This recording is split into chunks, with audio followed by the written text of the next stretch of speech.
একটা রিপোর্ট পড়ে তো অবাক হলাম। ট্রাম্প যতই তিড়িং-বিড়িং করুক না কেন, ইরানকে যে জমের মতো ভয় পেতে শুরু করছে, সেই রিপোর্টটা পড়ে পরিষ্কার হলাম। সেটা হচ্ছে CNN, মার্কিন সংবাদ সংস্থায় বা গণমাধ্যম। তারা বলছে ইরানের ইউরেনিয়াম দখলে অভিযান থামিয়েছিলেন ট্রাম্প। কারণ কি?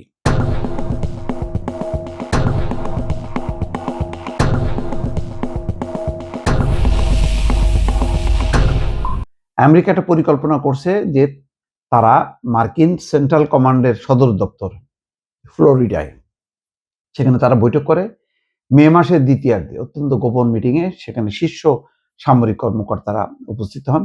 সেখানে তারা একটা পরিকল্পনা করছে, যেখানে তারা ইরানে প্রবেশ করবে এবং যেখানে সেই সমৃদ্ধ ইউরেনিয়াম, যেটা দিয়ে পারমাণবিক অস্ত্র তৈরি হয়, সেই সমৃদ্ধ ইউরেনিয়াম তারা নিয়ে আসবে অথবা ধ্বংস করে ফেলবে, দুটার যে কোনো একটা করবে। এবং এটা নিয়ে দফায় দফায় তারা বৈঠক করছে। বলা হচ্ছে যে যুক্তরাষ্ট্রের জয়েন্ট চিফস অফ স্টাফের চেয়ারম্যান জেনারেল ড্যান কেইন ছিলেন বেলজিয়ামসের ব্রাসেলসে। সেখানে পশ্চিমা সামরিক জোট ন্যাটোর ঊর্ধ্বতন কর্মকর্তাদের সঙ্গে তার বৈঠক ছিল। কিন্তু 19শে মে ফ্লোরিডায় টাম্পায় অনুষ্ঠিত ওই বৈঠক এতটাই জরুরি এবং সংবেদনশীল ছিল যে জেনারেল কেইনকে আটলান্টিক পাড়ি দিয়ে দ্রুত সেখানে তিনি পৌঁছান এবং উচ্চ পর্যায়ের এই জরুরি ব্রিফিংয়ে এটাই স্পষ্ট যে মার্কিন প্রশাসন ইরানে উচ্চ ঝুঁকিপূর্ণ স্থল অভিযান অনুমোদন দেওয়ার কাছাকাছি চলে এসছে। মানে অত্যন্ত হাই রিস্ক এই অভিযানটা হবে। সেখানে তারা পরিকল্পনার একদম কাছাকাছি চলে আসছে এবং সেই পরিকল্পনাটা অনুমোদন দেবে। ইরানের সম্ভাব্য স্থল অভিযানের পরিকল্পনার বিষয়ে মার্কিন জয়েন্ট চিফস অফ স্টাফের মুখপাত্র কোনো মন্তব্য করতে চায়নি।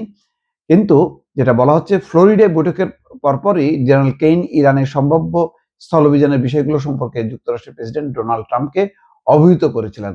তবে প্রেসিডেন্ট ট্রাম্প পরিকল্পনাটি আটকে দেন। কেন আটকে দেন? প্রথমত তার কাছে মানে সূত্র ছিল যে এমন অভিযান যদি চালানো হয় তাহলে ইরান কঠোর প্রতিশোধ দেবে। সেই প্রতিশোধের মাত্রাটা কি সেটা পরিষ্কার না বা বলা হয়নি, কিন্তু বোঝা যাচ্ছে যে কঠোর প্রতিশোধ নেবে। আচ্ছা, তারপরে যুদ্ধটা দীর্ঘস্থায়ী হবে, ব্যাপক যুদ্ধে নেমে যাবে ইরান। এর ফলে অর্থনৈতিক সংকট একেবারে বেপরোয়া আকার ধারণ করতে পারে। সম্ভাব্য এসব পরিস্থিতি এবং সতর্কবার্তা বিবেচনায় ট্রাম্প অভিযানের পথ থেকে সরে আসার আরেকটা বিষয় ট্রাম্প বুঝতে পেরেছিলেন যে ইরানের ভেতরে এই স্থল অভিযান চালানোটা খুবই রিস্কি এবং সেখানে বিপুল সংখ্যক মার্কিন সেনা হতাহত হতে পারে। ফলে তখন মার্কিন জনমত আবার বিগড়ে যাবে। সব মিলায় তার কাছে মনে হচ্ছিল যে এই ধরনের অভিযান পরিচালনা করাটা খুবই ঝুঁকিপূর্ণ হবে।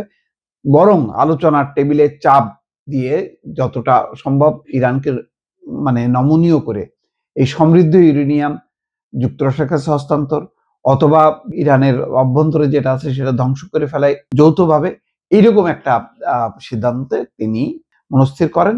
সম্ভাব্য ক্ষয়ক্ষতি, নিজের নিরাপত্তা, আমেরিকার নিরাপত্তা, সৈন্যদের নিরাপত্তা এবং লম্বা সময় ধরে যুদ্ধ চলার যে ঝুঁকি, তার ফলে অর্থনৈতিক সম্ভাব্য ক্ষয়ক্ষতি বিবেচনায় ট্রাম্প এই ইরানের ভেতরে এই অভিযান থেকে ফিরে আসেন এবং অনুমোদন বাতিল করে দেন যে না, এরকম অভিযান চালানো যাবে না।